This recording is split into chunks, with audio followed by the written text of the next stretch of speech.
नागपूर शहरात राणा प्रतापनगर पोलीस ठाणे हद्दीत दुकान फोडीचा प्रकार समोर आला असून पोलिसांनी कारवाई करत 3 संशयितांना ताब्यात घेतलं।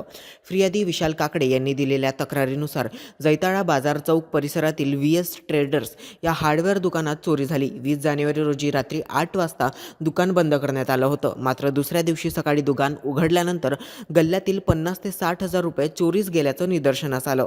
या प्रकरणी राणा प्रतापनगर पोलीस ठाण्यात गुन्हा दाखल करून तपास सुरू करण्यात आला। तपास पथक सुभाषनगर परिसरात आरोपींचा शोध घेत असताना गुप्त बातमीदाराकडून माहिती मिळाली। त्यानुसार 3 संशयित दुचाकीवरून जात असताना पोलिसांना पाहून पळण्याचा प्रयत्न करू लागले। पोलिसांनी पाठलाग करून तिघांनाही ताब्यात घेतलं। पोलीस स्टेशन राणा प्रताप नगर हद्दीत दिनांक 22 तारखेला एक दुकानाचे शटर तोडून घरफोडी झालेली होती। त्याचप्रमाणे आणखी एक शटरफोडी झाली होती। या दोघांचा पॅटर्न पाहता तर सारखाच पॅटर्न माहिती पडत होता। तसेच बजाजनगर पोलीस स्टेशन हद्दीत सुद्धा एक दुकानाचं शटर तोड झाली होती आणि सोनेगाव पोलीस हद्दीत यांचा पॅटर्न पाहून आमच्या लक्षात आलंय की आरोपी जे आहेत ते याच भागातले असल्याने आम्ही जेल रिलीज आरोपी यादी चेक केली।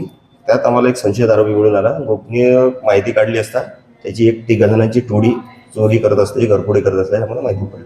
त्याच्यावरून पोलीस स्टेशन राणा प्रतापनगरचे PSI बोले आणि स्टाफ यांनी अधिक माहिती काढली असता हे 3 जणांना ताब्यात घेतले। त्यात आरोपीचे जे नाव आहे ते आहे समीर मसराम, शुभम नितनवरे आणि सौम्य शेंद्रे। यांना अटक करून त्यांच्या सखोल विचारपूस केल्याचा त्यांनी आमच्या येथील 39/2026 आणि त्याच्यासोबत 5 गुन्ह्यांची असे 6 गुन्ह्यांची कबुली दिलेली आहे। त्याप्रमाणे आम्ही 3,90,000 रुपयाचा मुद्देमाल जप्ती केलेला आहे। त्यात एक स्प्लेंडर गाडी गुन्हा करण्यासाठी वापरलेले व 21,500 रुपये रोख आणि विविध कंपनीचे मोबाईल्स आम्ही जप्ती केलेले आहेत।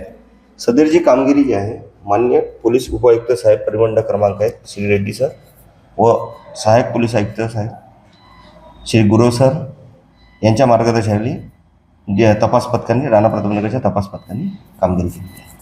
तर जे आरोपी आहे हे दारू पिण्याच्या व्यसनी जे आहेत त्या दारू पिण्याच्या व्यसनातून यांनी भरपूर ठिकाणी घरफोड्या केलेल्या आहेत। त्यामध्ये भंडारा जिल्ह्यातल्या पण 2 घरफोड्या आहेत आणि जी सोनेगाव विभागातले 3 पोलीस स्टेशन त्यांनी घरफोडी केलेली आहे।